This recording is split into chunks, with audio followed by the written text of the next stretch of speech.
everyone, my name is Michaela Shane M. Salgado and I'm going to talk to you about the obsessive compulsive personality disorder.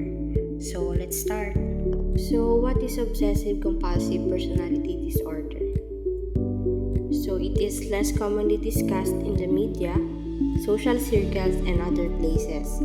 And as a result, most individuals have never heard of it or have difficulty differentiating between obsessive compulsive disorder and obsessive compulsive personality disorder. So despite their similar names, these illnesses are not the same. OCPD is a cluster C disorder characterized by orderliness, perfectionism, and control. So this can affect the person with this disorder when performing a task or their relationship with others. Shown here is the differences between the OCD and OCPD, but we will focus more on the OCPD. So OCD is a type of anxiety disorder which is ruled by constant distress. They are self-aware, anxiety leads to compulsion, and constant cycle.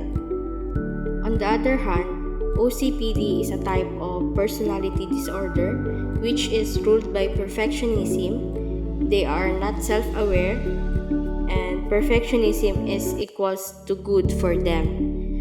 And then more problems at workplace since they are not self-aware that their actions affect the people that surrounds them.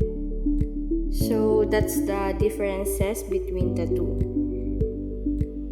To sum it up, people with OCPD tend to focus on rules, details, procedure, schedules, and lists, which may delay the completion of tasks. Let's now move in discussing some symptoms of obsessive compulsive personality disorder. Symptoms of obsessive compulsive personality disorder may lessen even over a time period as short as 1 year, but their persistence during the long term are less clear. So, first symptoms is preoccupation with order, perfectionism, and control of themselves and situations interfere with flexibility, effectiveness, and openness. Second is rigid and stubborn in their activities. So these patients insist that everything be done in specific ways. Third, these patients repeatedly check for mistake and pay extraordinary attention to details since their goal is always perfectionism, or they need to always be perfect in every task that they are doing. Fourth is their preoccupation with the details and making sure everything is perfect can endlessly delay completion. So the more they repeat the task to make it perfect, the more it delay the completion of a task. Lastly is they are unaware of how their behavior affects their co-workers. So when focused on one task, this patient may neglect all other aspects of their life. Overall, patients with OCPD are overly committed to work and production. Their commitment is not motivated by financial needs, and as a result, leisure activities and interpersonal interactions fail. They may believe they have no time to relax or socialize with friends, which negatively impacts their relationship.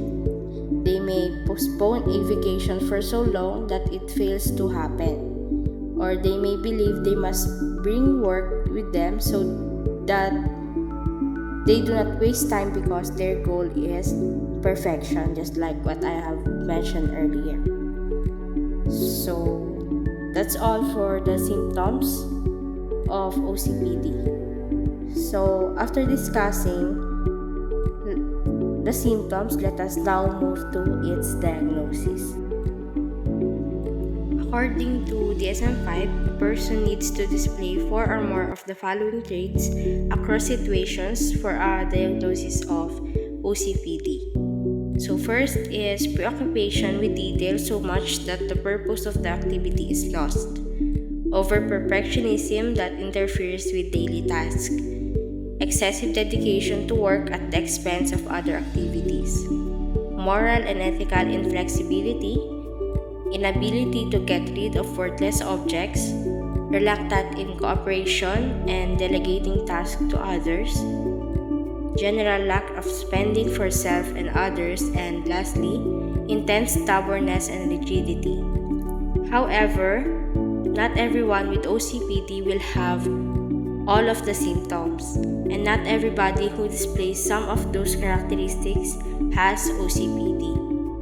So we need to consult first to a professionals for us to know if we are diagnosed with OCPD or not. So aside from the diagnosis, we also have the differential diagnosis of OCPD because obsessive compulsive disorder. So aside from the diagnosis that we have discussed before this, we also have the differential diagnosis of OCPD, wherein it should be distinguished from the following disorders. So first is the obsessive compulsive disorder, which I have mentioned earlier. So patients with OCD have true obsessions such as the repetitive, unwanted, intrusive thoughts that cause marked anxiety and compulsions. So patients with OCD are often distressed by their lack of control over compulsive drives. So in patients with OCD, the need for control is driven by their preoccupation with order, so their behavior, values, and feelings are acceptable and consistent with their sense of self. Second is the avoidant personality disorder. So both avoidant and obsessive-compulsive personality disorder are characterized by social isolation. However, in patients with OCPD, isolation results from giving priority to work and productivity rather than the relationships, and these patients mistrust others only because of their potential to intrude on the patient's perfectionism. So, lastly is the schizoid personality disorder. So, both schizoid and OCPD are characterized by a seeming formality in interpersonal relationship and by detachment. However, the motives are different. A basic incapability for intimacy in patients with schizoid personality disorder versus discomfort with emotions and dedication to work in patients with OCPD or the obsessive compulsive personality disorder. After discussing the diagnosis and differential diagnosis of OCPD, let us now move to the last part of this video, which we will talk about the treatment and some barriers of this personality disorder.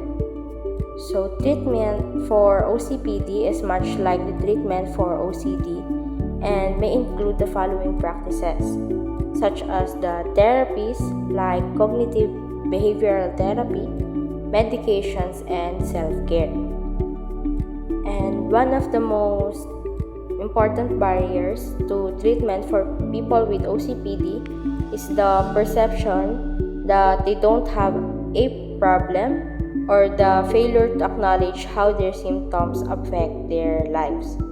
So those with OCPD may be unaware of how they affect those around them, even if they do not perceive this as a diagnosable disorder. Their family, friends, and romantic partner will see patterns of rigidity and other symptoms. So there is no established cause of OCPD at this time, but there are suggestions about potential risk factors. So that's all for the obsessive compulsive personality disorder, and I hope you learned a lot about this and become self-aware of what this disorder is all about.